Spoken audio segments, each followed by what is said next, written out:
My name is Cyrus Hojadi. I'm here with Sam Dickson.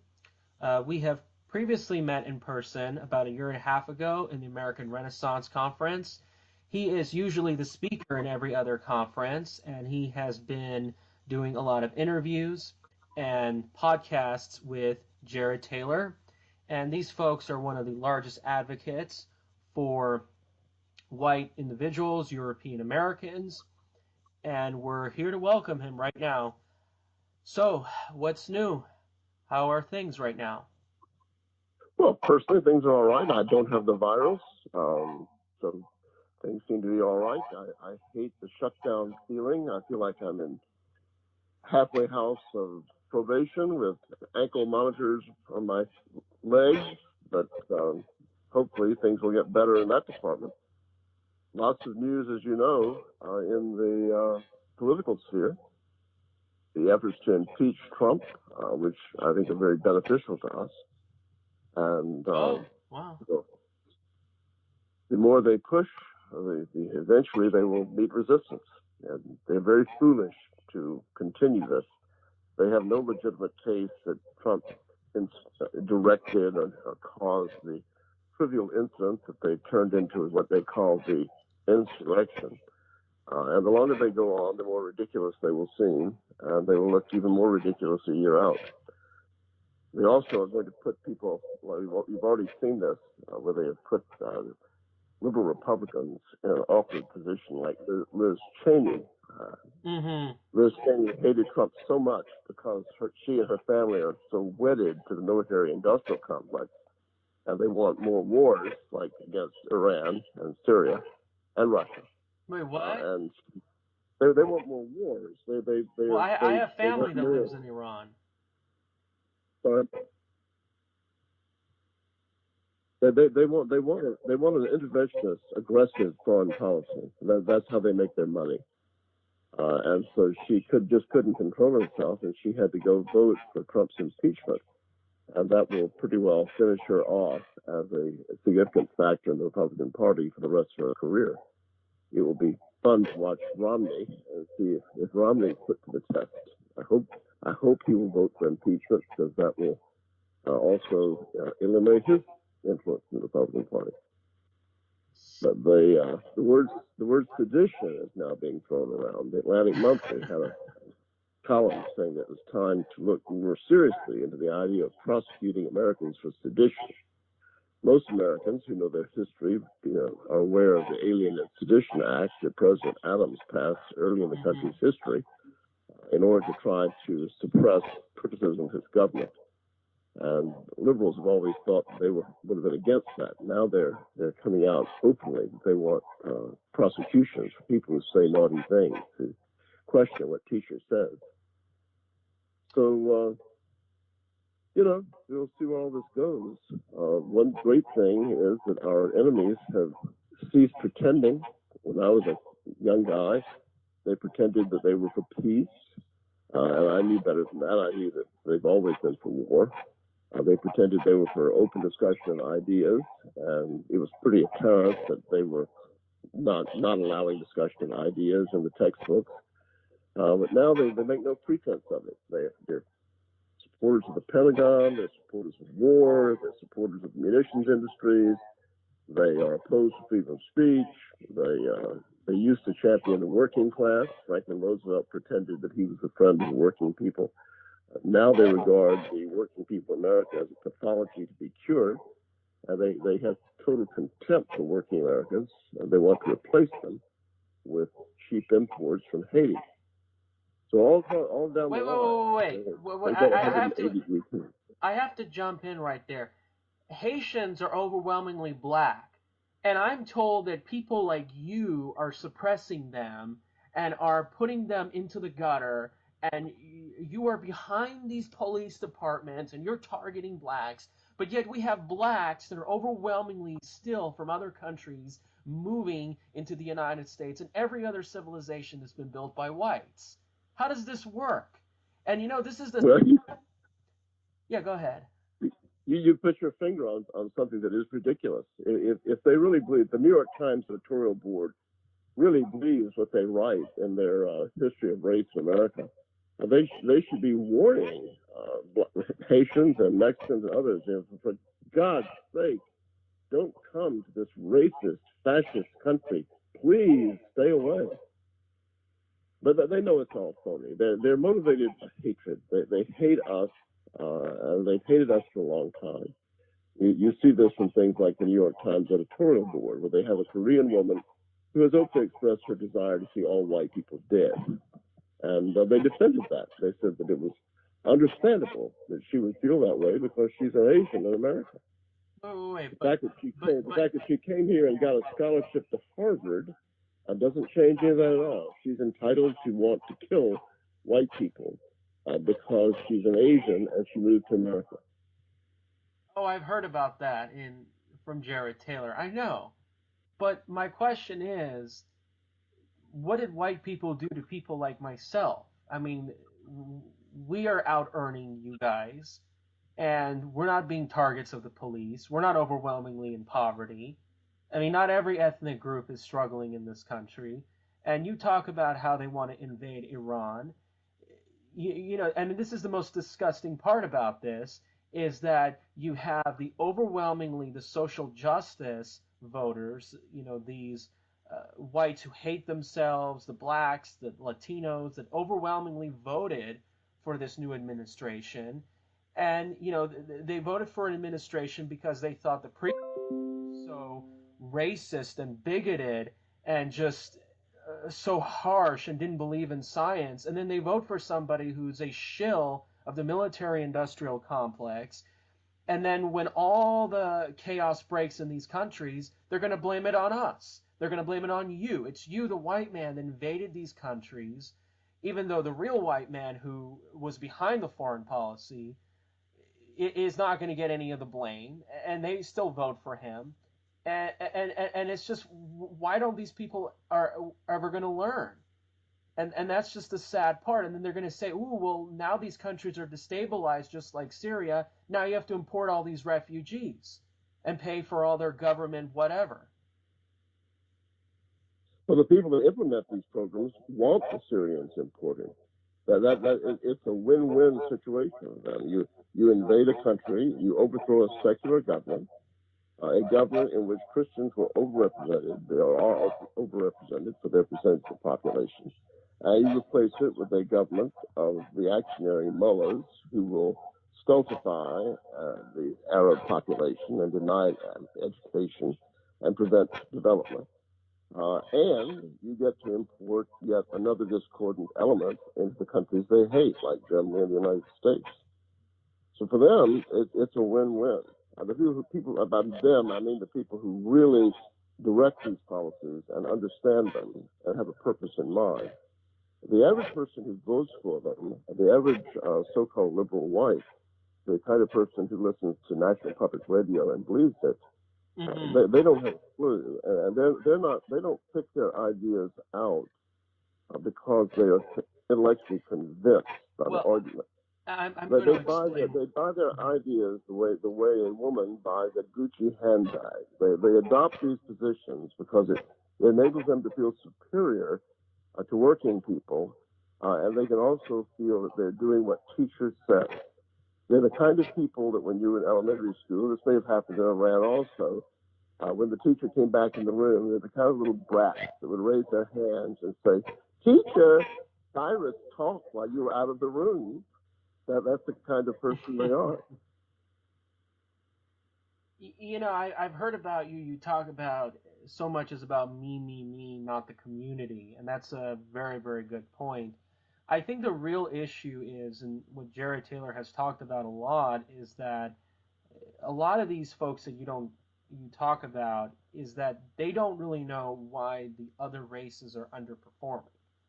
They think that somehow the races are underperforming is because of people like you. You guys are suppressing them. You guys colonized them, invaded them, imperialism, all that kind of stuff. But the reality is, and I think this is very simple, that racial differences have existed for thousands of years. If you look at sub-Saharan Africa, you look at their civilization compared with the Asians, the Indians, the Muslims, the Romans, indigenous people, they've always have varied from the beginning of time, but they don't know about these differences. They think it's all suppression. They have to foster another round of taxpayer-funded programs and more riots, more conflicts, more affirmative action. And it's just, my question is, I mean, when will it get to the point where this thing is all going to just, fall apart? It's going to hit a brick wall or fall off a cliff, and we have to just fasten our belts and just, get through this. Well, I think things are looking good for us. I'm not as full of despair as a lot of people.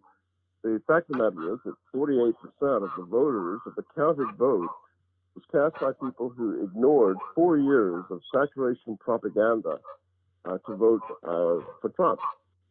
That indicates that the white community, to some extent in America, is acquiring what I call herd immunity to the media. They no longer believe the media. A lot of them don't.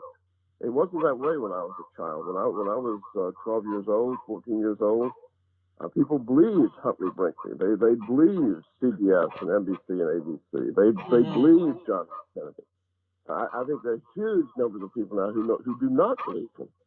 And this is very good. The police agencies of the government no longer have the total acceptance they did. The FBI has shown its collective ass to the demographic core of the American people for the last 4 years. It's become obvious to tens of millions of people that the FBI is a corrupt, seedy, illegal group of political cops dedicated to preserving the power structure at the expense of the American people. That's a great step forward. A great step forward. So, and there's a lot to be very thankful for. So my question is, okay, I see the awakening is growing, and I do feel in my own heart that some greatness of light is emerging. We look at the economic situation, it's a mess. They know all they can do is just increase the national debt, pump more programs, forbearance, PUAs. They also know that this economy is heavily drug infested with very low interest rates and lending standards, because as soon as the interest rates go up, the whole thing is going to implode. Obviously, the real estate's going to crash. We're going to have something probably even worse than the late 2000s financial crisis. Not to mention, we have changing of labor due to technology, and that's seriously going to have a lot of impact on current and future immigration. And one might argue the pandemic was really kind of a fireback, because what it did is that it made the immigrants disproportionately unemployed. So when this all breaks down, I mean, do you think that we can see 100 million Americans or people in this country leave or die? Do you think we're going to see a lot of cities that are just going to experience another round of rioting? Do you think this is time that maybe we should consider states like Idaho, Nebraska, West Virginia from leaving from the United States? I mean, maybe Jared Taylor would have to sell his home and go to, that state. I mean, where do you see this all going?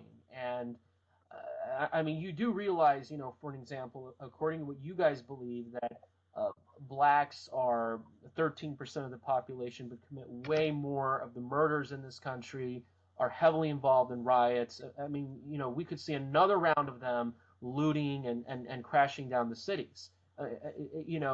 Is this a time just to say, well, enough is enough, let's just break up? Well, I think I think things are inevitable. I don't see any way that even the most inspired leader could rescue the United States. To start with the biggest and move into the smallest, the United States stands in the position that Great Britain was in 1900. In the year 1900, Britain had 150 years behind it of being the industrial center of the world. Yeah. The Industrial Revolution came there first, and Britain supplied the whole world. And her navy ruled the seas, and she was the king of the mountains. But that once the Germans started industrializing, once the Americans started industrializing, and the French and everybody else, No matter if they had had the most brilliant leaders imaginable, the British could not have retained that position. And that the fact that they were in a stage of inevitable decline was one of the major contributing factors to the violence of the 20th century, because they did not act wisely. Instead of trying to improve their own people, they decided to adopt aggressive policies toward other countries and help bring about the horrific two world wars. Their industrial rivalry with Germany was probably the greatest reason why they invaded Germany, or went to war with Germany in 1914, the First World War. And it certainly played a role later on when the Germans recovered and once again were destroying the British economically in the 1930s. But anyway, the question is, how will America react to that? Nobody could prevent it. Nobody could preserve the kind of American preeminence that we enjoyed at the end of the Second World War, when we emerged rich and powerful, and all of our competitors had been destroyed all over the world. So inevitably, we're going to decline. And this country is made up of discordant elements of people. There are those, as you know, who try to claim that America is a proposition nation, and that if people just come here and sign a statement of belief that they believe in certain rights, universalism, and equality and stuff, that everybody will become an American by signing that, and we'll all get along. And you have to have to believe that, you have to be either on drugs or completely sealed off from understanding of human nature and human history. The only thing that binds Americans together is money. It's the high standard of living, and that's going to disappear. It's inevitably going to exactly. Mm-hmm. And that's going to mean a lot of stress. That's going to mean a lot of stress. I'm so sorry, I have to jump in, but Jared Taylor mentioned because races naturally separate, and because of the high standard of living, which is caused by our low credit and government assistance, that's what's preventing all this tension from coming along. But finish your thought. Well, that's right. And some people have had the hypothesis that America will become like Brazil or Latin America, which has had, been featured, the countries that have European elites and non-Europeans that are not elites. But there was a difference there. You had the Roman Catholic Church there, which everybody belonged to, and which had a European priesthood. And the Roman Catholic Church tried to file down the sharp edges of the knives, and to make everybody get along, and this kind of thing. We don't have that in America. What we have in America are organized hate groups such as the Anti-Defamation League of the B'nai B'rith, which stirs up Jewish hatred for non-Jews, groups like Raza that stirs up Hispanic hatred of Anglos, groups like the NAACP and the Black Lives Matter movement that stir up hatred for white people among blacks. These groups are going to indoctrinate these people. It's going to be the exact opposite of what happened in Latin America. They're going to indoctrinate them in hatred. I want to make this very clear, because see, that's what they usually do. Whenever they say somebody's hateful or racist, it's usually the opposite's true. They are the racist ones. But my question is, when I really started to wake up and realize this after this awakening that I had 5 to 6, 7 years ago, I realized what I have been told was largely misleading and not true. And I personally, I don't think it's hateful or racist to say that you guys personally want to be separate from all this, from this multiculturalism. I mean, what is racist and hateful about doing that? They organize in their own tribe, whether it's politically or in the workplace, but why is it wrong for you to do it? And that's just the double standards that I don't like. And I'm going to tell you this, folks. If you guys who are listening right now want to just report me to the Southern Poverty Law Center and push me around, go ahead. Because I have friends who are from every different race, and I don't really seem to have too much of a problem with the race, but I'm just tired of the politics. And the fact is that if you have people who are European descent like Sam Dickson, who prefer to live in their own society. Even if you think that sounds harsh, there's nothing you can do. You can't shove things down in people's throats. And personally, as far as like, for an example, the blacks and Latinos, I'm just tired of the politics. I'm sick of it. It's just the Al Sharptons of the world, all that, the Black Lives Matter. And, we could have another round of civil unrest. I'm getting tired of it. And I think that it's time for people to say, we want to just pull out. It's just not going to work. It's a bad relationship. It's never going to win. And ultimately, what this is a demographic. I see this as a replacement or some kind of, extreme diversity measure, whatever you want to call it. And a lot of people will just say, well, you got to tolerate it. Well, where has there been evidence that this has actually truly worked? You look at the state of California, mass demographic change. Has things have improved in that state? Just look at it now versus 50, 60 years ago. Not really. And I don't think specifically the minorities did it. I think it's the PACs, the organizations, and the politicians that basically lured these new voters to produce the kind of state that it is now. And I just don't want this to extend all over America. It's fact. Well, you come from the Middle East. Has diversity been a blessing for Lebanon? I don't think diversity has been a great strength for Lebanon.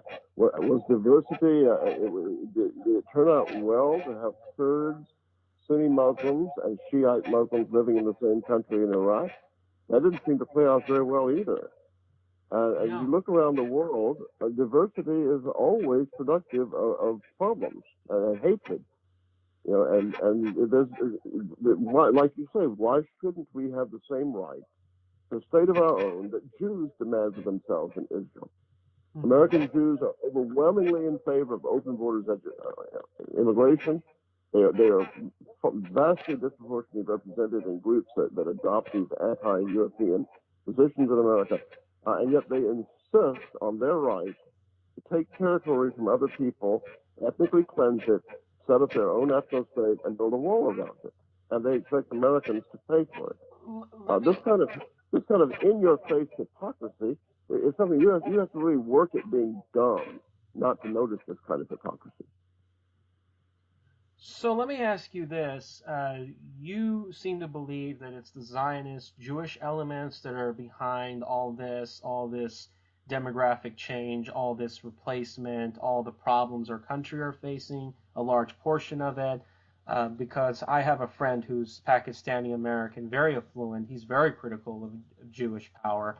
Is that what you believe? Because I hear a lot of people from Eric John Phelps say it's the Jesuits that's in power. Well, I mean, think about it. I mean, if you look at the CFR, if you look at the CIA, if you look at, who's on the Supreme Court, government officials, they're largely Roman Catholic. And a lot of people... Well, I can imagine if I had been an Englishman in the time of Sir Francis Drake, I would have regarded them as a real threat to our people. But I think they also are in a state of dissolution, and they're under constant attack. They're constantly derided and attacked by the media. They're part of the European civilization, and they've got to go. They're disliked by the ruling class in America. So I'm not worried about Jesuits or Roman Catholics. I think they're disintegrating before our eyes.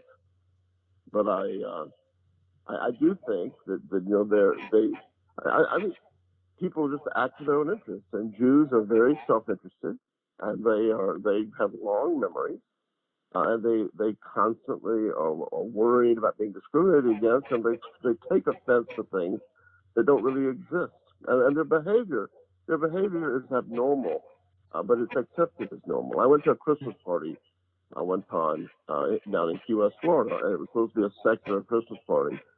And they asked the jolly thing, it was all, here comes Santa Claus, that kind of thing. And they asked a Jewish lady to come up and sing a Hanukkah song.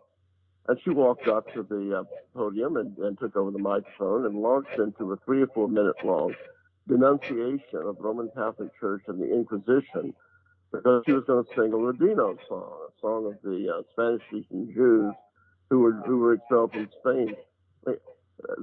This was accepted by the audience. The people with whom I attended the meeting were happy. They saw nothing wrong with this. And after we were drinking, went out for coffee, I commented on how abnormal this behavior was, and they were puzzled, and why was it abnormal? I said, she ruined a happy party to just gorge herself of all this hatred of Roman Catholics and Europeans at an otherwise happy party. What if I've been called upon as a descendant of French Protestants to sing a French Protestant Christmas song, and I'd gotten up there and launched into a denunciation of the Roman Catholic Church because of what happened to my ancestors in the massacre of St. Bartholomew's Eve in 1543. People would think I was off my rocker, and I would be off my rocker. And that this woman was off her rocker too. You don't behave that way. Mm-hmm. Normal people do not behave that way. Okay. Well, that's a very good point. The thing about Mr. Taylor is that he doesn't talk about Jews or Jesuits. I think there's just too much controversy. I think he probably avoids that. I personally don't know who's really behind all this, but I'm certainly open to hearing other people. So basically, I really think the reason why they want so-called diversity is because whites produce the country that other minorities take for granted. And it's whites that pump and hold on to the establishment. They pay taxes. They create the society. And if you took whites out of the equation, essentially the country would change overnight. So it's kind of like that whites pay lots and lots of taxes for the services that other people need. So in other words, the harsh reality is that these minorities need whites to keep the system going, just like they need them in Britain and France and Germany and Sweden and all these other countries. And again, this is why they condemn you for wanting to separate or speak out, because they know that, well, if you wake up, they want to intimidate you because you're going to expose the scam, expose the fraud, and you'll be given to freedom. And they've made it a taboo where if you expose the truth about racial differences, people are going to really, really wake up the truth, and then they're going to get out of these BLM affirmative action programs. Then they're going to realize that they don't have to deal with another round of rioting and all that kind of stuff. Well, I think you need to realize that the psychological is more important than the real. Psychology is a more important factor in the way people behave than their actual best interests. We've all known people as individuals who, because of psychological reasons, behave in ways that were detrimental to their financial well-being or their social well-being or their familial well-being. And I don't think this hatred can be stopped. I think there's the natural resentment of people, and it's going to be fanned by their own leadership. What can their leadership offer them? They're down now to tearing down monuments to Confederate heroes. Now, without even getting into the issues of all that, I'm tired of the whole debate about that, and I'm tired of Southerners misstating the truth about all of that. But if you punched a button and you took down every Confederate monument in America, instantly, would there be one fewer black child born into a single-parent family? Would there be any black anywhere that would pay his house off? It would bring absolutely no tangible benefit whatsoever to black people. But the psychological payoff of being able to push other people around and have somebody else to blame for your troubles, and to be able to pose as a great leader of the black people because you were the people guy that got the Confederate flag taken down at the county courthouse. That psychological impulse is irresistible. So you're telling me that the main reason why blacks underperform or even outperform in many categories these are just natural differences, right? And I don't see how that can be just, logically speaking, science tells us this. I have to laugh at the yard signs I see in Atlanta, put up by liberals. In this house, we believe that they have a list of things on each side. You may have seen them out in Los Angeles, in all of America. One of the things they say they believe in is that science is real. No, they don't believe science is real. I know. They don't believe in science at all. And they don't even believe in genders. I have a relative of mine, Cyrus, who has an Ivy League degree, and she's a psychologist. And we get along quite well. We're quite fond of each other. But she reproached me one time. Said, "I've listened to what you said online, and you sound like Hitler." And I said, "Well, how do I sound like Hitler?" She said, "Well, you deny equality." And I said, "Well, how can anyone believe in equality?" And she said, "Why, Sam, the Declaration of Independence says that all men are created equal." I didn't know the Declaration of Independence. I thought it was a political document. I didn't know it was a scientific study. Yeah, but they will say things like this. They're so desperate to believe this silly stuff. The idea, we can look at it objectively. No one, except somebody who's insane, can deny that over the years since our evolution separated, Indo-Europeans like you in Iran, and like the Indo-Europeans in Europe, their hair color changed, their skin color changed. We have a different skin color from black. The texture of the hair changed. The physical structure of the lips and nose changed. Yeah. The shape of the skull changed. And now only somebody who is a theist, who really believes in God, and a God that really intervenes in human affairs and directs things, the only rational way of saying that somehow the brain that's inside that skull, with all the changes we see on that skull, color, nose shape, lip shape, hair texture, all these things, somehow this brain remained the same. And there's no difference on average between the races in the brain. You can't believe in science and believe that. You have to be some sort. You have to be a creationist, and in fact, you have to be something crazy. You have to be what they are. They're basically atheists. Most of them are atheists or agnostics. They are secular creationists. They think this all happened by accident. So these people don't believe in science. They believe something that's preposterous. I'm not hostile to blacks. I know many blacks that I like and respect. The largest charitable contribution I ever gave was to a black church. So I think does a lot of good. But get that on record, everybody. Anyone who tries to push Sam around, telling that he is some extremist, he hates people, listen to what he just said, okay? Because this guy has probably done more than many of these so-called black leftist activists out there. That is the truth. So. It doesn't matter what the truth is. Go ahead. No, the truth doesn't matter at all. It's up to them. But the word racist, as you know, Cyrus, is a communist semantic tool. It was created by one of the most repulsive communists in human history, Leon Trotsky, a person who's responsible for the deaths of hundreds of thousands, in fact, millions of people, a sadistic mass murderer. He is the person who first invented this term as a Marxist semantic weapon against non-Marxists. But there is, in order for the term to have some truth, there has to be some kind of thing that exists in the real world that it can apply to. And to me, somebody who looks at Norwegians and Sicilians and looks at them and studies them and says, well, the Norwegians on average are several inches taller than the Sicilians.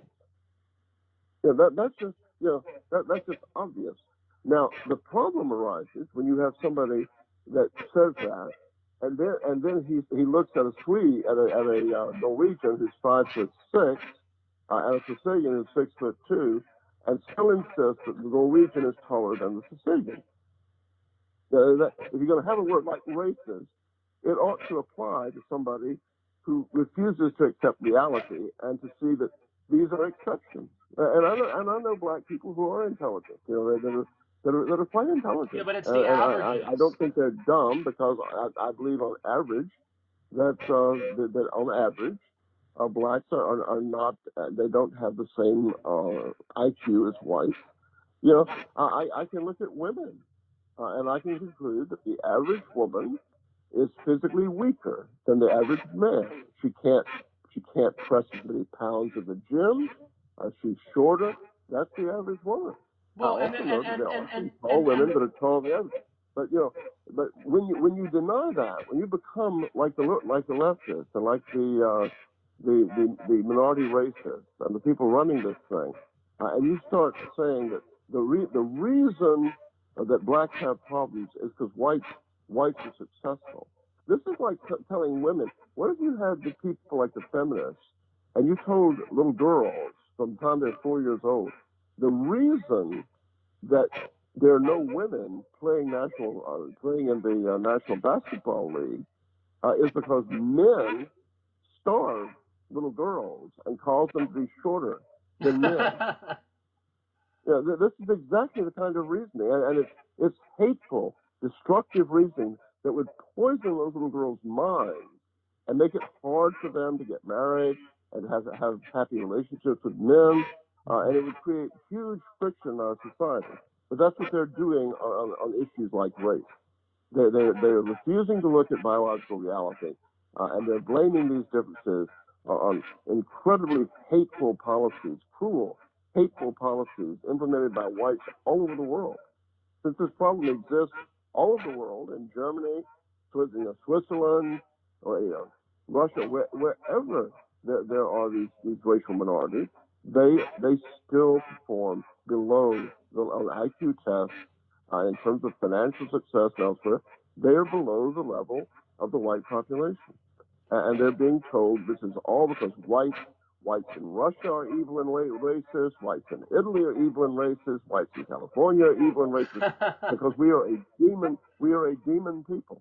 And that is obviously racism. To demonize a whole people and lie about them is supremely racist. So you're saying that there may be things that my people may underperform you guys, and that's not because of you guys, that's just natural differences.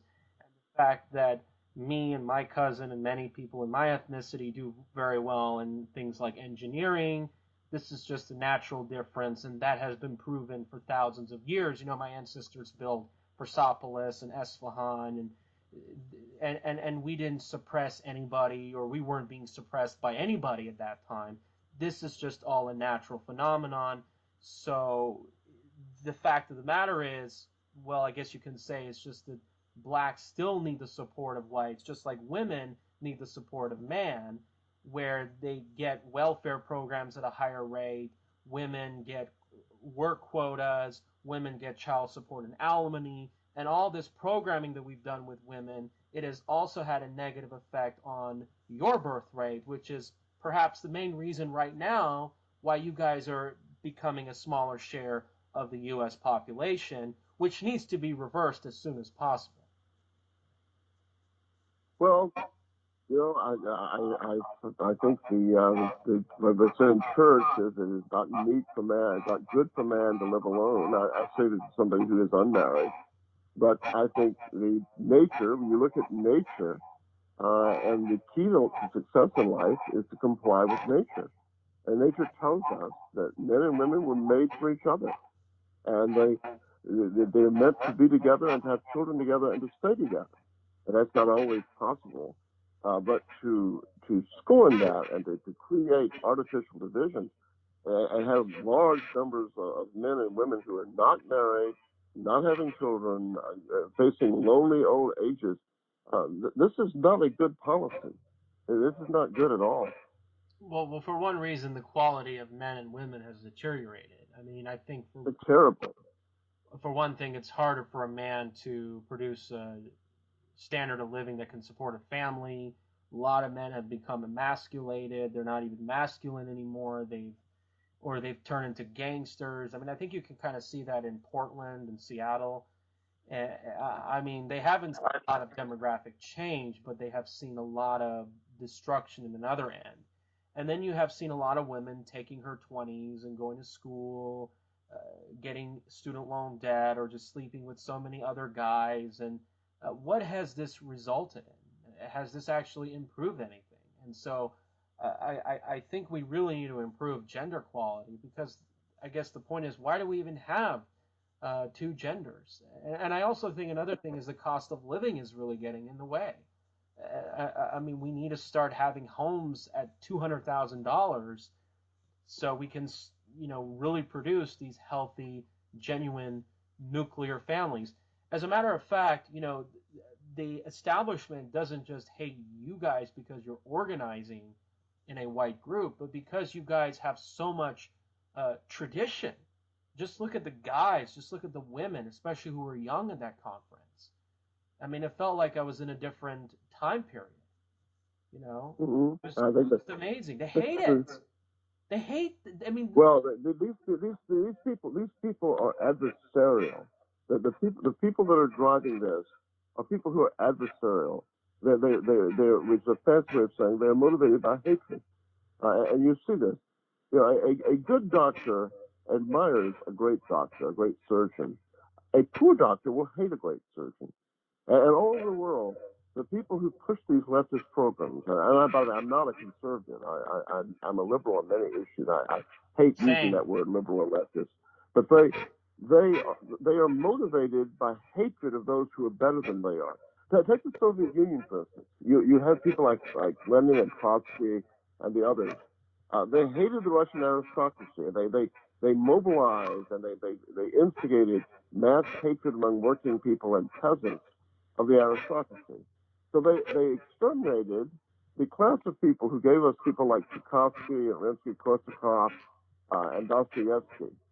Yeah, what is this? I mean, this is not good for the Russian people to get rid of this culturally productive class. But it was hatred, it was envy. And they pushed us all the time. When I was a kid in high school, I would have loved to have been quarterback of the football team. But, I tried not to be a wimp. But there was no way that lifting weights and running and eating right would ever have made me quarterback of the football team. But that didn't make me hate kids who are athletic. I would have liked to have been a great musician. I would love to have been like Mozart and to have been composing at age 4. But the fact is, I could never be that. And it does not cause me to hate Mozart. I'm glad Mozart existed. I hope there'll be future Mozart. But the leftist, communist, Marxist, multiculturalist agenda is fueled by hatred and envy. Women are told to be envious of men because men are naturally tend to be leaders more than women do.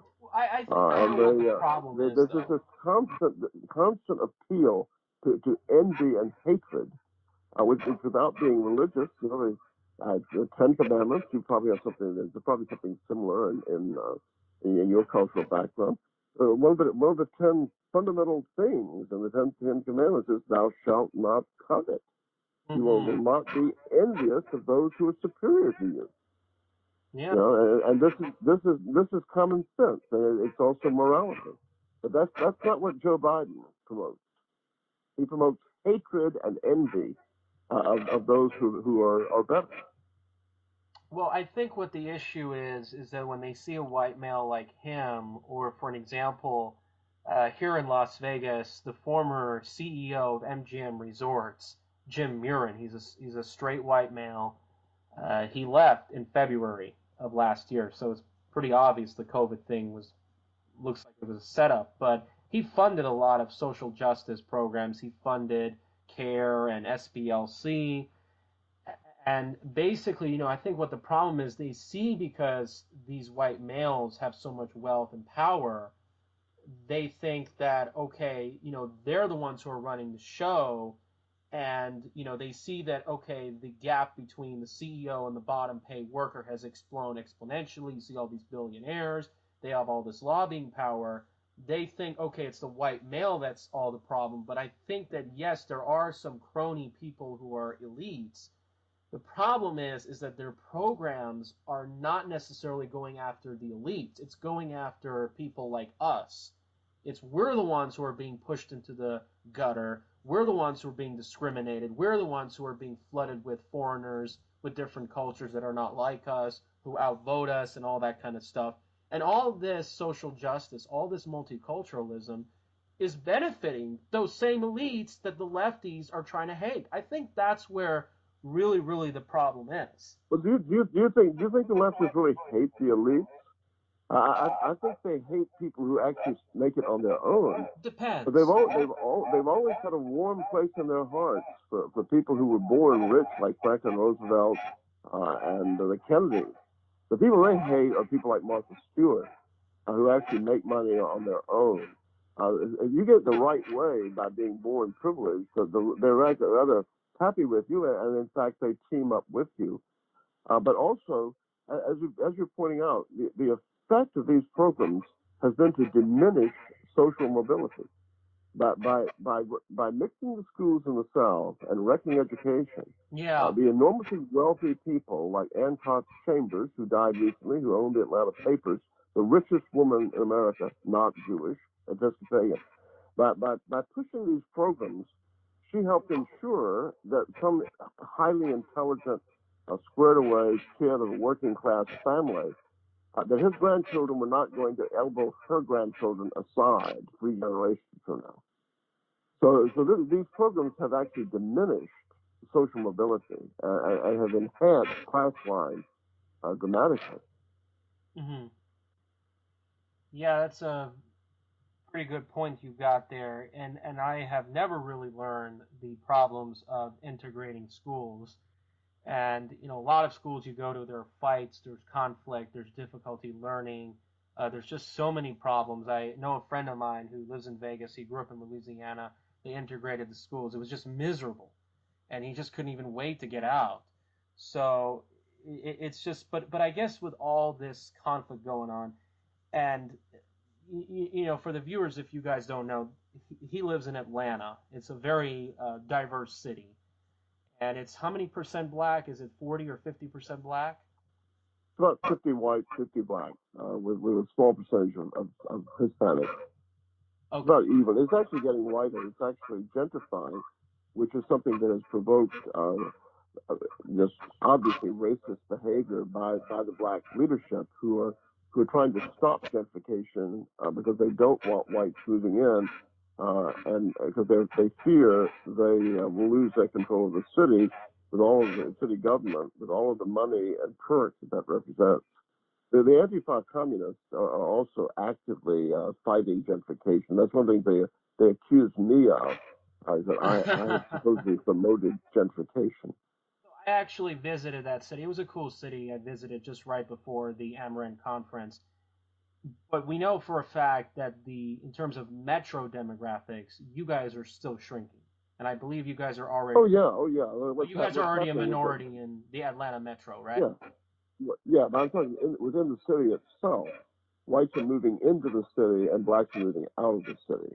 So this is what they're concerned about. But the general direction is there. Georgia is now it's set to be one of the next states that will flip from majority white to majority non-white.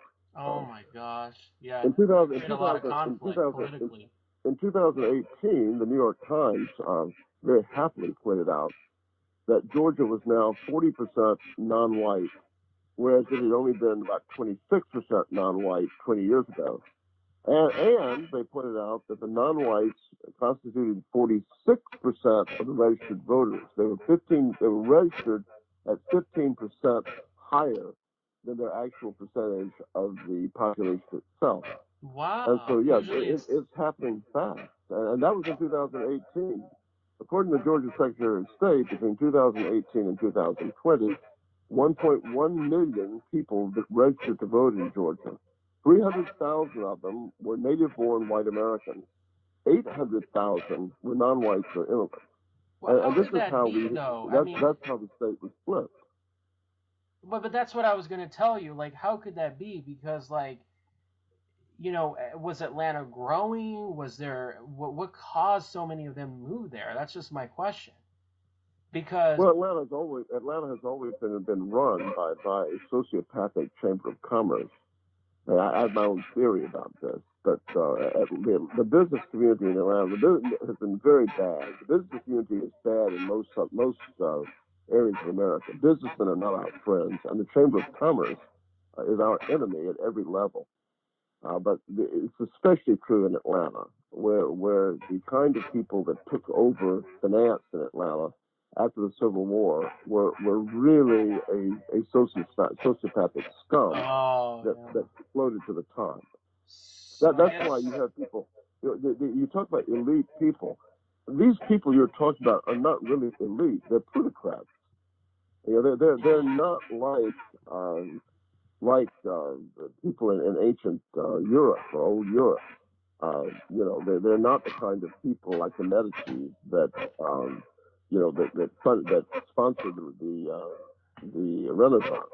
These are people the kind of people who rise to high levels of power in America, the kind of white people, are they're generally sociopathic. yeah, And so a sociopath does not connect. So someone like Bill Gates feels absolutely no connection with white people. It never crosses his mind to think about Sir Francis Drake, whom I mentioned not long ago.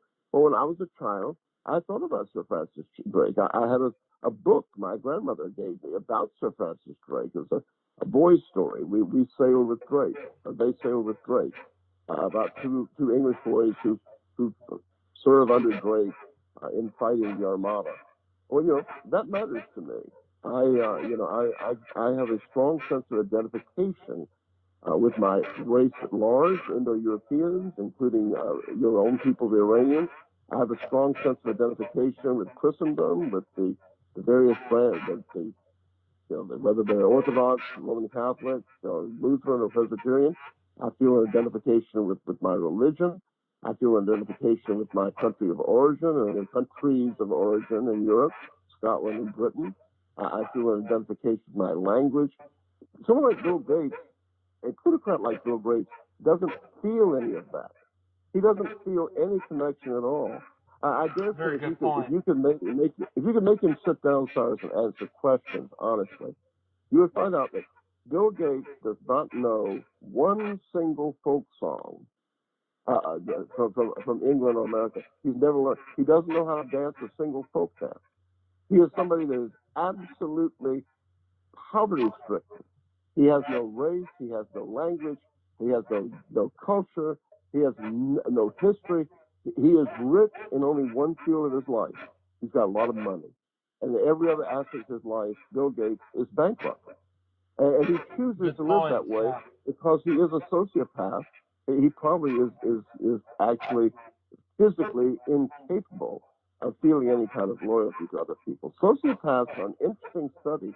They appear to be born the way they are. There's no evidence that anyone has ever cured one. And the hallmark of a sociopath is he does not connect. And we are ruled by a so-called elite, like the Gates and the Kennedys and the Roosevelts, who are essentially sociopathic.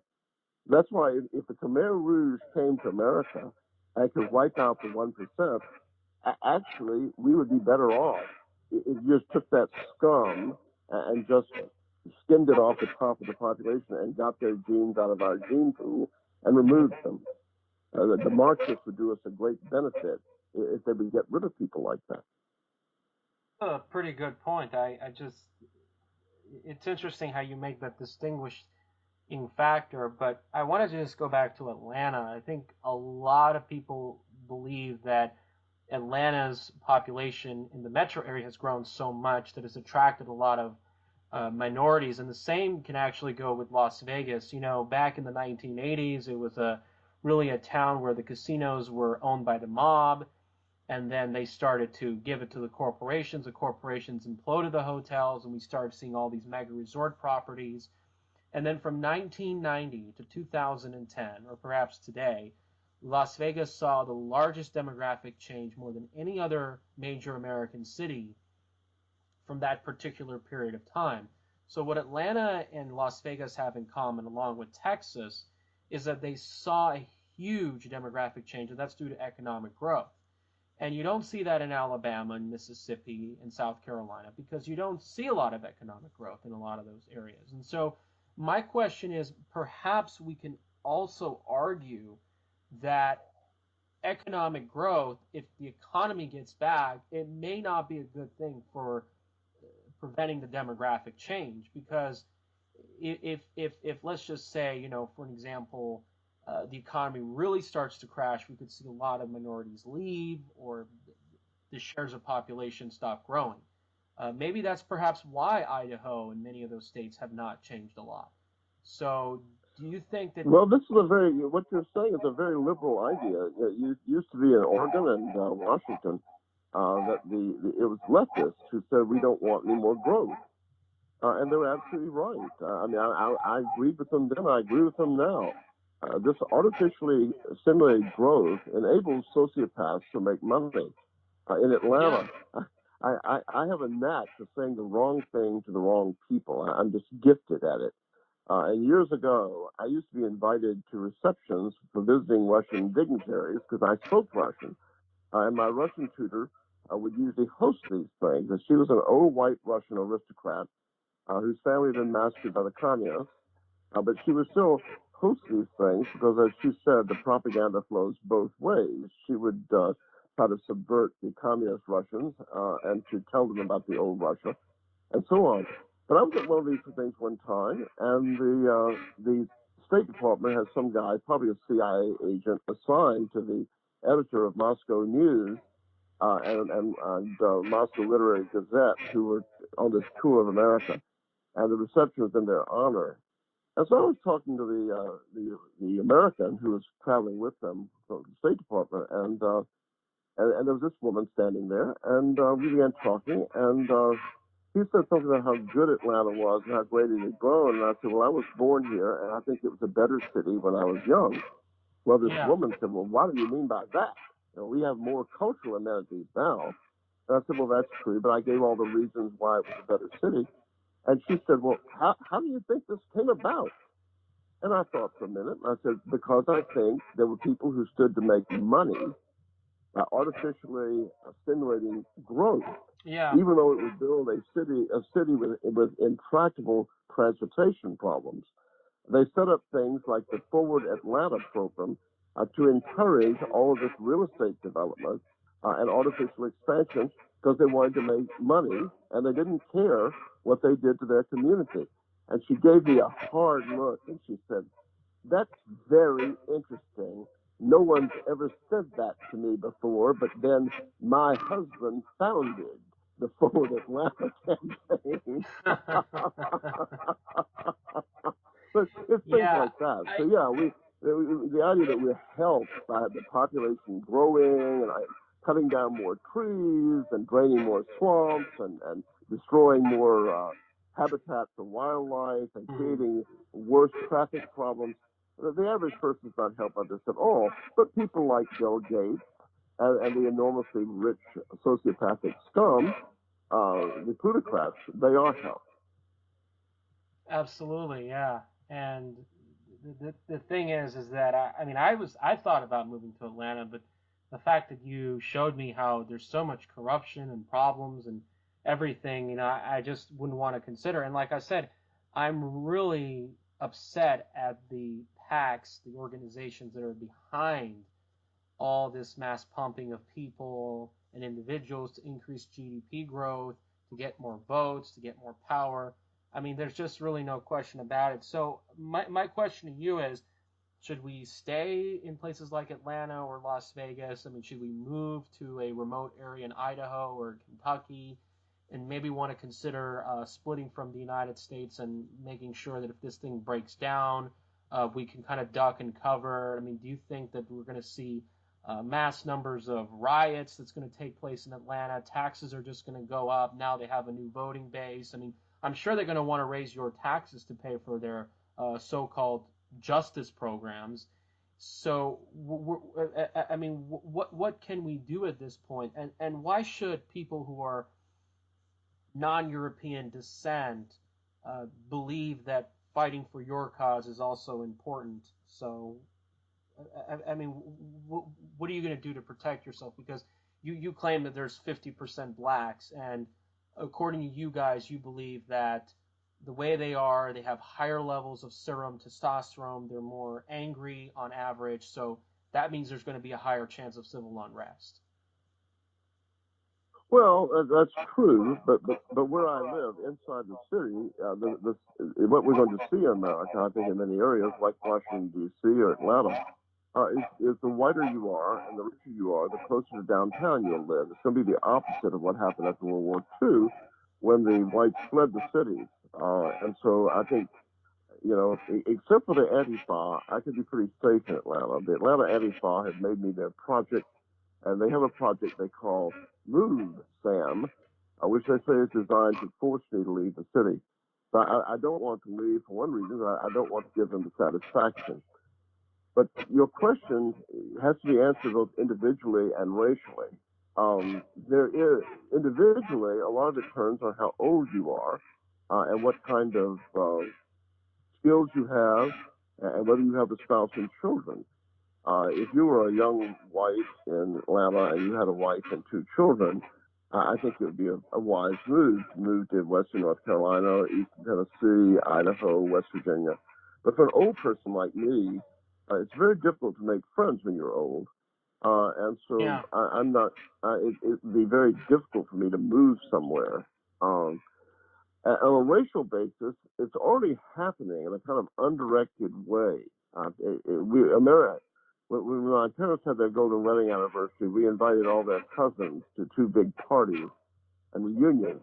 And it's interesting to see, my parents married late, so they were in their 80s by the time they had their golden wedding anniversary. And it was interesting to see how our relatives had sort of drifted into areas like Western North Carolina, but in a sort of a subconscious way, they were moving away from the areas of the South where they had lived, which had large black populations. And you see this sort of direction of whites. They moved to the suburbs after World War II. They're moving back into the cities now. So, it would be nice if there was somebody that could actually direct some sort of a folk wandering and direct our people into a more coordinated migration. Mm-hmm. There is no such organization, and any organization that was able to do that would be shut down by the Federal Bureau of Investigation and National Public Radio and the CIA. So I don't see one coming along soon. The thing is, America, you asked early on what the future holds, and we don't know, and no one's really a prophet. But there are ideas I have. One is that, how are we going to break up? Well, we don't really we will break up because we have a population that cannot get along. We're like Asia Minor before World War I. Asia Minor was inhabited by Greeks in the west, by Armenians in the east, and by Turks throughout. Those three nationalities, differing in religion and so on, they could not possibly live together in the same country, and it exploded with two horrific genocides of Christian Europeans, not merely the Armenians, but also the Greeks. Yeah. Most Americans have never heard of the genocide conducted by Mustafa Kemal, by Ataturk, of the Greek Christians in Western Anatolia with the connivance of the British and the French. But anyway, and the Americans. But so we know we can't get along. But if you had to look at it, my fear is the breakdown will not be as it was in the Soviet Union, where it was relatively bloodless. For all the hate propaganda and the beating of the war drums against Putin, the remarkable thing there is that communism fell and people sorted things out. Estonia became Estonian again. Ukraine became Ukrainian. Russia became Russian. And the reason they could do that was that by and large, Estonians lived in Estonia and Russians lived in Russia. It didn't work that way in Bosnia and Herzegovina. Because in Bosnia, they celebrated diversity. They'd have one village would be Muslim, the next village would be Roman Catholic, the next village would be Serbian Orthodox, and so on. They were all living with each other, and they didn't like each other. And when things broke up, there was no possibility of a peaceful settlement like in Russia. And that's where America is. We have these ghettos and these barrios and all this all over America. And we're all living with each other, but we cannot get along. We are oil and water. And so when it breaks down, my fear is that it will break down along the lines of Bosnia, or like Northern Ireland. I've visited cousins in Northern Ireland. There are neighborhoods where Presbyterians don't dare go because the Roman Catholics might kill them. And there are barbed wire entanglements around those neighborhoods and people asking who you are when you enter those neighborhoods. And it's the same way there are neighborhoods where Roman Catholics are hesitant to go because they could be killed by the Protestants. And so you have this country with these neighborhoods that are sealed off from each other. And so that I think is very likely to be the way it will sort out here. Yeah, I mean, I spoke to the Idaho legislator, and I told them that maybe it's time to separate because, the current administration's wet dream is to import mass numbers of foreigners, refugees, fly them over to Boise, change their cities, change their culture, their voting habits. And I think the sooner we separate, the easier it is to really prevent a total chaos. And then we don't have to really worry about, to pay extra money for all these programs, affirmative action, having to deal higher costs for Medicaid and all that kind of stuff. And just a lot of issues are going to be resolved. One of the reasons why, many cities across the world are more pedestrian friendly, they're more mixed income, they're more close together is because they're not as diverse. In America, right. a lot of particularly white folks or even Asian folks or whatever, they don't want to live so close together. They don't want to have low-income housing. They fear of HUD and all that kind of stuff. They live in gated areas. They're so isolated and subdivided because they want to separate themselves. That's just really the thing. And it's not just race. It's ethnicity. It's income. There's a lot of different problems. And now, if you can just split the country up, you don't really have to have a lot of battle and fighting going on over zoning and planning and all that, much of the problems that you have today. So I really think that there needs to be more ethno-states that are definitely created. And so if I'm not mistaken, your ideal neighborhood is what, 100% European American? Yes or no? Yeah, and it could even be more than that. I would like to see it's better in the north when you have Little Italy and things like that, and people live with their own subsets of white people. In general, I like the idea that I wish I could have traveled in Europe before World War II, and especially what's happened in the last several decades. It would be nice to go to Denmark and be in a Danish country and to see how Danes are, what they eat, what kind of dances they dance, what kind of songs they sing. It'd be nice to do that for Germany and Holland, but that's not it. They want to eradicate these differences and homogenize everybody and mix everybody up. And unfortunately, Americans like that. I was on a tour of Munich first time I went there, and the bus went around a corner, and there, to my disgust, was a McDonald's, the golden arches of McDonald's. And my immediate thought was, I wish somebody would blow it up. But the Americans on the bus all cooed. They were so, oh, look, a McDonald's. They were thrilled to have this damn McDonald's in this ancient city. It looked to me like a pimple on the face of a good-looking girl, a beautiful woman.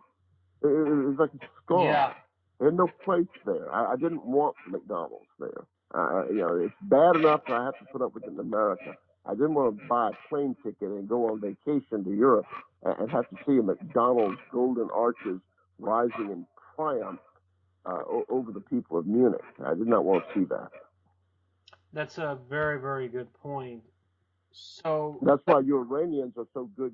You should keep all these people out all these foreign companies. You should not let them come in and take over your country. I just think that's what it is. It's really a double standard. I mean, if I were to say that I want Tehran to remain a Persian city, people accept that. But when you say that, okay, I want Berlin or Warsaw or Amsterdam to keep their culture, there's just such a taboo. And this really puts a fork into the whole Native American argument. It says, well, we can welcome anyone in America because, everybody's an immigrant and all that. And then I'm just like, well, then what's your excuse to all the mass immigration that's being pumped into Europe? And they just can't even answer that. And it's just, they just freak out. Well, people are trained as zombies. You've touched on one of the most outrageous lies they tell, and people accept it. It's a semantic lie. They love to say that we are all immigrants. Well, I'm not an immigrant. My ancestors came here in the 1600s. I've got 8 or 9 generations of people who were born here. An immigrant, you are an immigrant because you came here from a foreign. I think you were born here, weren't you? Yeah. Where were you born, son? Well, then you're not an immigrant. Your parents are immigrants, and you're not an immigrant. Yeah, and they were Confucius. The very first analect of Confucius was that for the affairs of the state to be well ordered, it is necessary to call things by their right names. But our misrulers, the people who misrule us, they know that, and they've got to call things by their wrong names. So they have to change the definition of what is an immigrant, a native-born person. No, there are 2 types of people. They're immigrants and they're native-born. That's what those words mean. Somebody who is a descendant of immigrants is not an immigrant. I am not an immigrant. Well, this really gets me to what you were just talking about. I mean, I was born in 1992 in the San Fernando Valley of Los Angeles. And my mom just came 2 years prior, and my dad came in '75. And it's kind of interesting because, we didn't go on government subsidy. We learned English very fast. We obviously did not send lots and lots of money to overseas.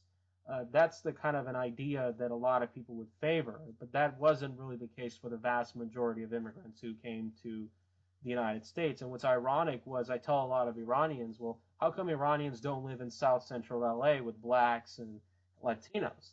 And so that's the thing. They usually tend to live among white Americans, particularly, people who are European descent. And what's also pretty astonishing is right now Los Angeles, I mean, clearly has been replaced. I mean, it's only like 25% that are white, but that they count me as white, and they also count Jews as white. They count so really when you look at just Anglo-Saxon Europeans, it's a very, very tiny percentage of Los Angeles. And those people live there because, well, there's the attractive mountains and hills and everything else. The thing is, a lot of people tell me, like, well, Cyrus, your parents benefited from the immigration, the Hart-Celler Act, which took effect in 1968. You should support it. And it's just like, no, that doesn't mean anything. Just because my family benefited from it, doesn't mean I support it, because it caused a lot of other problems to your people in the last 50 years. And it's a remarkable, what they're saying is a very remarkable idea. You hear it very frequently. I was at a dinner party one time in Atlanta, and a woman lawyer I know spoke up, and the subject of immigration came up, and I said I wanted the borders sealed. And she spoke up and said, well, I have a great-grandmother from Ireland, and so I'm in favor of immigration. But what about the other 7 of your great-grandparents? You don't have any care about them? The idea that you should, it's like a lifeboat. If you got in a lifeboat, you say, well, I just got in a lifeboat. I want everybody let in the lifeboat. No, the lifeboat's going to sink. Mm-hmm. But here again, what was motivating her is what motivates my neighbors in Atlanta who live in $700,000 houses and have their Biden and Ossoff and Warnock signs up. It's a matter of showing that you have the fashionable ideas. It's like buying a Gucci purse for a woman. It's a way of showing that you can afford these ideas, because you can live in an all-white neighborhood of wealthy white people, and you're not like some plumber or electrician or whatever. You're not having to actually live with the problem. It's an ostentatious consumption, way of showing that you are elite. And a lot of and also, and there's a lot of also Democrats in Atlanta, right? I've noticed that, yeah. and they were, I think, instrumental. I believe a lot of them came from the Northeast, just like Charleston, because Charleston used to go red, Charleston, South Carolina, and then now it's gone blue in the last several elections. Mm-hmm. Unbelievable. Well, and you have these false identities. White people are very much they've been sold false identities. These identities are sold to them. The idea I'm a woman and I have more in common with a black or Chinese woman than I do with my own father and brother. This delusion led to the acquittal of O.J. Simpson when he murdered Nicole Brown Simpson, because the prosecuting attorney actually believed that women on the jury would identify with Nicole. So she filled the jury with black women, and of course they're too smart, they're too savvy, and they didn't feel any identification at all with this white woman that married a black man. They identified with the guy that looked like their father and their husband and their son. They weren't goofy like white people. But the prosecutor, she was goofy. She actually believed that women all over the world have something in common.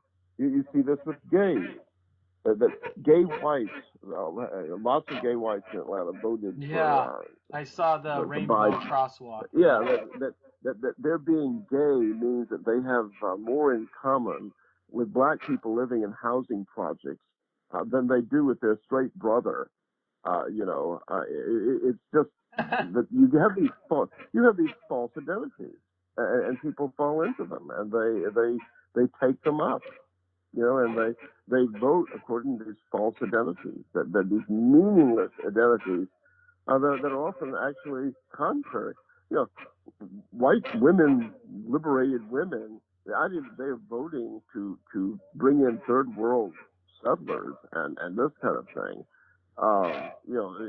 this is not good for them. These people have very different ideas about the place of women. I'm sure that you Persians managed to keep your women under control. Well, that's like I said, this is why this all could backfire, because if they start importing Muslims and they have these very strict views, this could all backfire and just crumble again, because these groups, all these identity groups, they can have conflict with each other. But I guess the whole point about it is that they're all ganging up to destroy the civilization that you guys built. That's what they want to do. That's what the point of all this. So it's to protect the elites, it's to divide the country, and it's to basically go after the system, the great civilization that you guys build, so they can basically, give the special interest groups, large corporations, what they want. And I think I probably know why they imported folks like my parents into the United States, because it gives them the outcome that they want. Labor, politics. So, they think that, okay, an Iranian guy is less likely to speak out against Second Amendment rights and higher taxes and things like that. So that's why they imported my ancestors. It's just to basically have a political outcome. And if you're doing that, well, it's interesting to see how they deal with Muslims. Muslims hate America, and they have reasons to hate America. We've worked very hard to earn their hatred. 9/11 did not happen because they resented our diversity or hate our freedom. It happened because we have really gotten up Arabs' nostrils and Muslims' nostrils all over the world by meddling in their countries and by supporting the ethnic cleansing of their people and their religion from Palestine.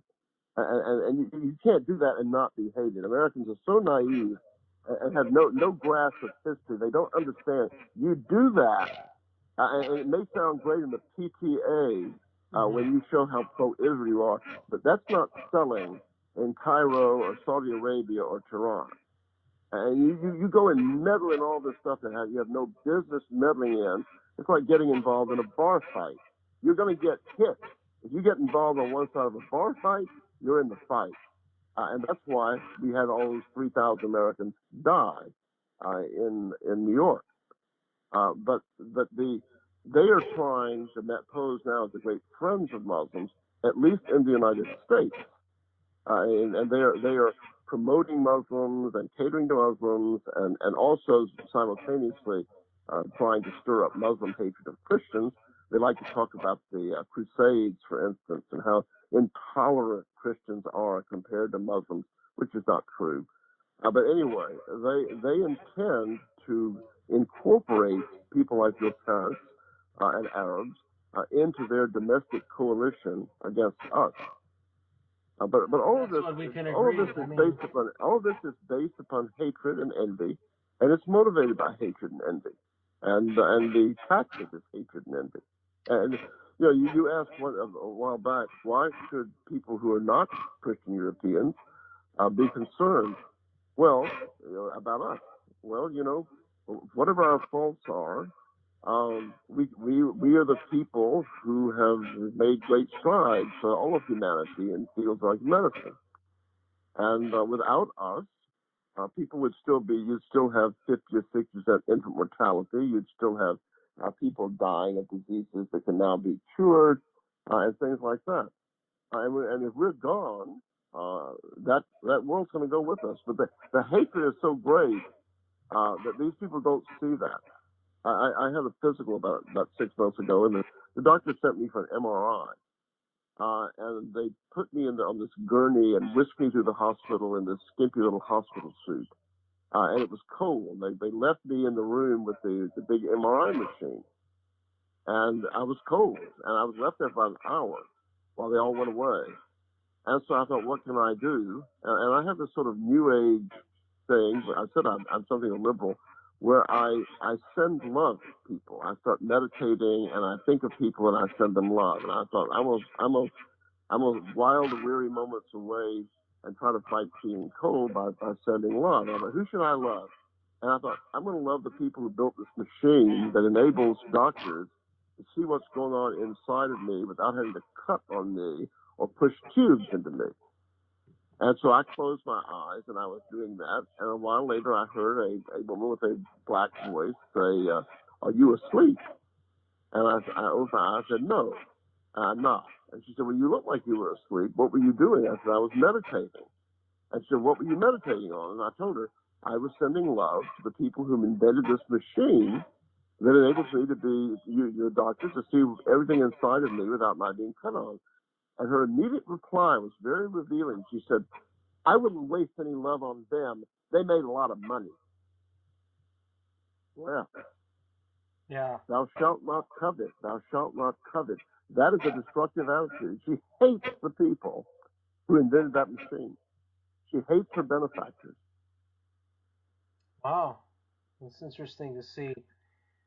So, I guess what I was just going to point out was if you could really just go back in time, like what would you like undo in the United States? Would it be like the Hart-Celler Act of the 1960s? Do you think that law should have never been passed? Do you think there could have been a different immigration law that wouldn't have been so influential? So, in other words, you would have kept the country 80-85% white? Is that what you would have done until today? Well, I was actively opposed to the change in the immigration law. I was 18 years old when it was changed, and I used to be a member of the William F. Buckley Jr. National Review Kitty Corps called Young Americans for Freedom, and I was the editor of their state newsletter. And I made opposition to the change of the immigration law the number one issue. And for that, I was reprimanded by the high-ups in Washington and New York, who said that this was an issue that necessarily was racist, and that we need to focus on economic issues like fighting the minimum wage and things like that. And that was the beginning of my education on why you could not trust conservatives. So But there if were I, people like you back then, sorry to interrupt, that were instrumental fighting that law, and you weren't oh yeah, alone. There was David. Phyllis Schlafly was the nationwide leader of the fight to save the National Origins Act. But if I were put in a time machine, if I could just have some sort of magic power, what I would change would be who stepped off the boat at Jamestown and Plymouth Rock. I think that's where the initial mistake was made, and that is the people who came here from Europe were allowed to choose to come here. They came here voluntarily, and what that meant was we got the genes of people for whom things like nation, race, people, religion, language, these were not important issues. They were willing to leave Europe to come to Virginia to grow tobacco and get money, or because they were religious fanatics, they were willing to go to leave Europe and settle in Massachusetts in the Plymouth Rock settlement. We have drawn to America people who were willing to come here voluntarily. And what ought to have happened is the British Crown should have sent troops, and they should have surrounded whole villages and told them, you're going to be forcibly resettled across the sea in New England. And then we would have gotten a normal set of genes. But we didn't get that. We got the genes of these people that are like gypsies. And it's very hard to make them into something else when they have that genetic makeup. Mhm. Okay, so the problem just goes all the way back to the 1600s. Okay, that's a very, very good point. I was just curious to know, like, why didn't the American people rise up and fight back in the 70s and 80s, particularly in Southern California, when their neighborhoods were changing and when they were being displaced? I mean, something should have been done. I guess there was political correctness, fake promises by politicians, because this is the thing. It's like, this is what I told the people in Idaho. It's like, you better do something now before you're going to be in a similar situation in Southern California. So that was really, really the shocking thing, how people just accepted the change and not really, really fought back. And I guess now that we're in this situation, I guess really the only way we can handle this is through a breakup of the United States. Because, like I said, if they raise interest rates, pretty soon the government can't afford the interest payment on the national debt. That could be a scenario. And then all of a sudden, this country is just going to go bankrupt, and a lot of these states are just going to say, look, you know what, we want out of this. And I think it's just going to be like, okay, Jared Taylor is going to say, okay, well, we're just going to settle somewhere in maybe Kentucky or Nebraska or in Idaho, and we're just going to build our own communities. And I mean, the question is where I'm going to go. I really don't know. I really don't know, because I want to travel the whole world and see what it's like. Perhaps my wealth in the stock market, I could go a lot further in many parts of the world. But I just think that, really, it's just the only way out of this is to break. Well, there are many layers to that cake. That is a multi-layer cake of why there was no resistance and why there's so little now. Part of it is the fact that there is no leadership. The ruling class in America is, like I said, it consists of sociopathic scum. If we are given an opportunity by luck and effort, however it sorts out, to create a new nation for ourselves, one of the things we're going to have to do is to create a new elite. We cannot. I don't think we can reform people like Bill Gates and all these other people like him. Soros. I don't think they'll have any place in our society. I think they're genetically flawed people. They're incorrigible. They're irredeemable. And what we're going to have to do, the first and foremost question is going to be, as in any society, as what Confucius was looking at, is how do we create a worthy elite that will identify with its people and lead its people, like we had in Britain, in Scotland, and England 500 years ago. And I think what we'll have to do is we'll have to raise a new elite from the intelligent working people, from the children of plumbers and electricians. The intelligent blue-collar people almost always understand things. They are much more gifted than people with formal education, and they are the people who could perhaps provide us with a new elite. But we're going to have leadership. The whites in California offered no resistance because they had no leadership. They needed leaders, and they had Ronald Reagan. They had somebody who bought in to the raceless theory of America. Who's into economics. Yeah. And that kind of person can't lead us. It's like the two Republicans who lost in Georgia to Ossoff and Warnock a few weeks ago. They were not people who could ever lead us. They didn't understand. They're committed to a chamber of commerce, raceless ideology, and so their loss is no great loss to us. Yeah, and I think also a lot of them voted for them because they were promised $2,000 checks, and I think a lot of people are starting to realize that it's probably just not going to happen. The stimulus is just going to be special interest money. I think pretty soon you're going to see rise up movements like the Tea Party or the Occupy, kind of a rhyming effect. You're going to see the left wing just divided again. You're going to see the right wing just rise up. And this is going to get really, really ugly. And I think there's more economic pain now than there was 10 years ago. So it's really just a matter of time where things are just going to get really, really ugly. And I even think, for an example, white liberals may have an ethno-state in Vermont and New Hampshire where you have the Bernie Sanders ideals, because even they are so divided from the neoliberal establishment that's, the Bidens, the Hillarys, all those other people around, the Pelosi's.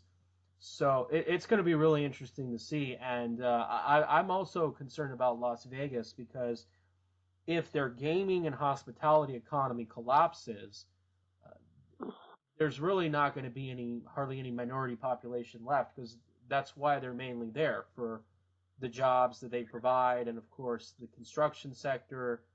So if the sector collapses, then we could see demographics reverse, and maybe Nevada might as well just join Idaho and Utah in forming its own nation. So it's just going to be really, really interesting to see how this all plays out.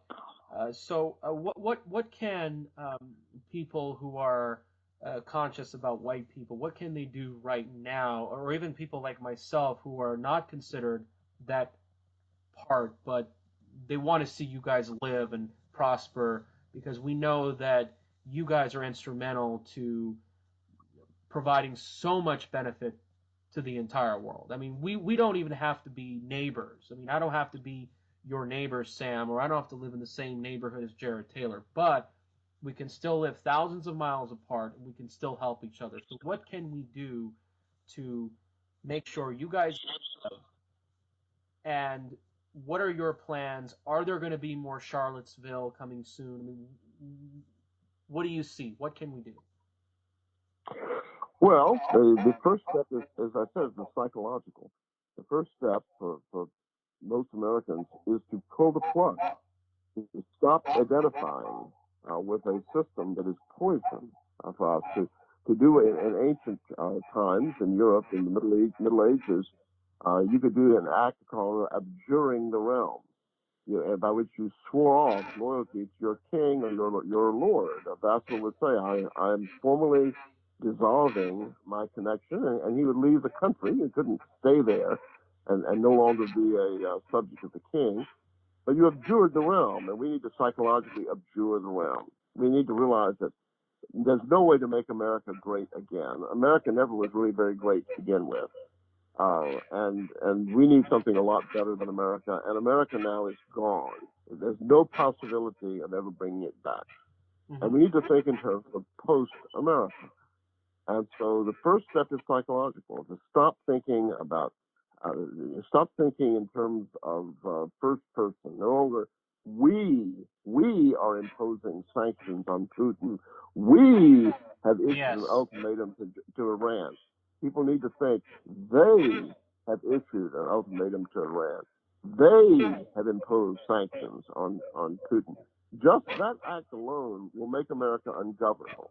If white people just withdraw their implied consent and their psychological consent.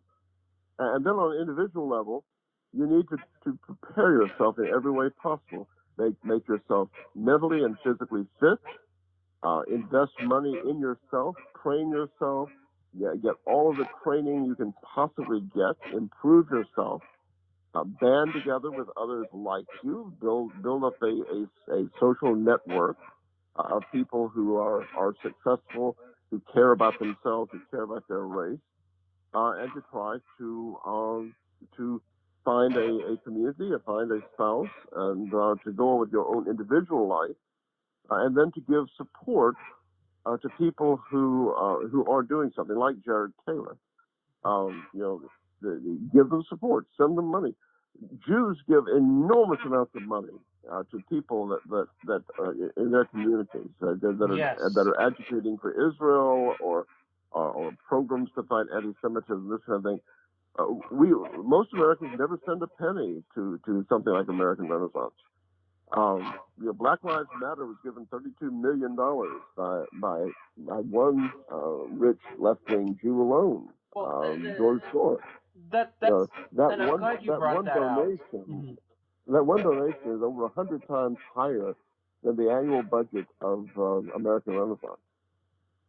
Just steady incremental giving, $50 a month, $100 a month. When you hear that somebody's in trouble, you should just send them gifts. I've done that. I've just mailed money to people when I read some article in the paper or the New York Times is gloating about them. I'll find some way to send them a check for $300 or something like that. Mm-hmm. So this is the beginning. We have to trust that facts and events will speak very more loudly than ideology and will force people to become what they ought to be. And also encourage to build, their own ethno communities in certain parts of the country, so it's easier to separate. We can just, I probably should design a neighborhood in Nebraska. Will just be a near all white community, and we can just basically separate and do all that kind of stuff. So, and you're also telling me, okay, because in our channel we've talked about the investment markets, the stock market, NASDAQ is near all-time high. You believe that I should just cash out some of that money and give the money to Murren, okay? But I mean, you talk about money. I mean, do you think maybe the real problems of all we're seeing in the world is because of money? I mean, I've heard about a number of people, this organization called the Zeitgeist Movement. They want to move beyond money. They want to just get rid of money. They think this is an outdated concept. Technology is improving. We can have so much abundance. Goods are being shared like cars and scooters. I mean, do you think by any chance that this guy named Peter Joseph, do you think he can debate Jared Taylor? And maybe because these two individuals have really brightened my mind, and they have a lot of good ideas. Well, I'm not familiar with the other person's name. I'd be curious to find out what he teaches. In general, I think that I think that money should be viewed as a benefit. It's a good thing, and I don't think money is dirty. I think financial success is very important, and people should position themselves to be successful financially. As a soldier, the best soldier in the army is of no use to the army if his canteen has been empty for 24 hours. He had not a drink of water. And the success on an individual level is success on a racial level. So I encourage people to try to achieve financial security. Whether you do that by stock, there are many different investments.